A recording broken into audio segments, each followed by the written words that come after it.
মধ্যপ্রাচ্যের উত্তেজনা যেন আবারও নতুন এক পর্যায়ে পৌঁছেছে। ইরানের Islamic revolutionary guard corps IRGC দাবি করেছে তাদের সাম্প্রতিক সামরিক অভিযানে যুক্তরাষ্ট্রের একটি F-সিরিজ যুদ্ধবিমান ধ্বংস করা হয়েছে। একই সঙ্গে জর্ডানে অবস্থিত একটি মার্কিন সামরিক ঘাঁটির গুরুত্বপূর্ণ রাডার ব্যবস্থাও ক্ষতিগ্রস্ত হয়েছে বলে তাদের দাবি।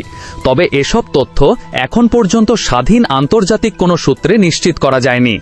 IRGCর ভাষ্য অনুযায়ী অপারেশন নাসর 2 এর অংশ হিসাবেই এই ক্ষেপণাস্ত্র হামলা চালানো হয়। ইরানের দাবি, হামলার সময় মার্কিন প্রতিরক্ষা ব্যবস্থা কার্যকরভাবে প্রতিরোধ গড়ে তুলতে পারেনি। ফলে নতুন করে প্রশ্ন উঠেছে, মধ্যপ্রাচ্যের যুক্তরাষ্ট্রের সামরিক ঘাঁটিগুলোর প্রতিরক্ষা ব্যবস্থা কি আগের মতোই কার্যকর রয়েছে, নাকি তা নতুন ধরনের চ্যালেঞ্জের মুখোমুখি হয়েছে? ইরানের সূত্রগুলোর দাবি, সাম্প্রতিক সময়ে কুয়েত, বাহরাইন ও জর্ডানে অবস্থিত বিভিন্ন মার্কিন ঘাঁটিতে বিপুল পরিমাণ অস্ত্র ও সামরিক সরঞ্জাম মোতায়েন করা হলেও পাল্টা হামলার কারণে এসব স্থাপনা গুরুত্বপূর্ণ চাপের মুখে পড়েছে। তাদের মতে এর ফলে যুক্তরাষ্ট্রের আঞ্চলিক সামরিক পরিকল্পনাও জটিল হয়ে উঠছে।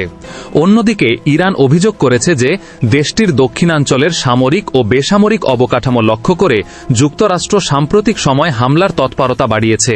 তেহরানের দাবি, এর মাধ্যমে অঞ্চলটিতে নিজেদের কৌশলগত অবস্থান আরও শক্তিশালী করার চেষ্টা করছে ওয়াশিংটন। যদিও যুক্তরাষ্ট্র এ ধরনের অভিযোগের সঙ্গে একমত নয় এবং ভিন্ন অবস্থান তুলে ধরে। IRGC আরও জানিয়েছে, জর্ডানে অবস্থিত মার্কিন সামরিক ঘাঁটিতে চালানো হামলায় একটি রাডার সিস্টেম ক্ষতিগ্রস্ত হয়েছে এবং একটি F-সিরিজ যুদ্ধবিমান ধ্বংস হয়েছে বলে তাদের দাবি।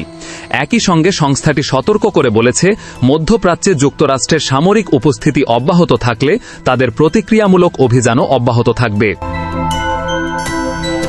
21শে জুলাই প্রকাশিত ইরানের রাষ্ট্রীয় সংবাদ মাধ্যম IRN এর এক প্রতিবেদনে এসব দাবি তুলে ধরা হয়। প্রতিবেদনে বলা হয়েছে, এ অঞ্চলে উত্তেজনা বাড়তে থাকায় উভয় পক্ষই নিজেদের সামরিক প্রস্তুতি আরও জোরদার করছে। এদিকে বিভিন্ন প্রতিবেদনে উল্লেখ করা হয়েছে, পারস্য উপসাগরীয় অঞ্চলে অবস্থিত নিজেদের ঘাঁটিগুলোতে সম্প্রতি অতিরিক্ত সেনা মোতায়েন করেছে যুক্তরাষ্ট্র। কিছু বিশ্লেষকদের মতে এটি সম্ভাব্য নতুন সামরিক পরিকল্পনার অংশ হতে পারে। তবে এই বিষয়ে ওয়াশিংটনের আনুষ্ঠানিক অবস্থান ভিন্ন হতে পারে।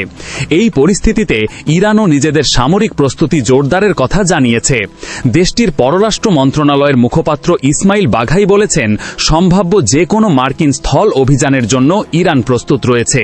তার ভাষায়, যুক্তরাষ্ট্র নতুন কোনো সামরিক পদক্ষেপ নিলে তার জবাব হবে কঠোর। তিনি আরও দাবি করেন, পারস্য উপসাগরের কৌশলগত এলাকায় ইরানের বিশেষ বাহিনী সর্বোচ্চ সতর্ক অবস্থায় রয়েছে। উল্লেখ্য, এর আগেও ইরানকে কেন্দ্র করে মধ্যপ্রাচ্যের সামরিক উত্তেজনা বৃদ্ধি পেয়েছিল। সে সময় যুক্তরাষ্ট্র একাধিক বিমানবাহী রণতরী এবং বিপুল সংখ্যক যুদ্ধ বিমান ওই অঞ্চলে মোতায়েন করেছিল। তবে এত সামরিক প্রস্তুতির পরও ইরানকে ঘিরে চলমান সংকটের স্থায়ী সমাধান এখনও আসেনি বলে আন্তর্জাতিক পর্যবেক্ষকদের একটি অংশ মনে করেন। সব মিলিয়ে মধ্যপ্রাচ্যের পরিস্থিতি আবারও অত্যন্ত স্পর্শকাতর পর্যায়ে পৌঁছেছে। পাল্টাপাল্টি দাবি, সামরিক প্রস্তুতি এবং কূটনৈতিক উত্তেজনার মধ্যে আগামী দিনে পরিস্থিতি কোন দিকে যায় সেটি এখন আন্তর্জাতিক রাজনীতির অন্যতম গুরুত্বপূর্ণ আলোচ্য বিষয়।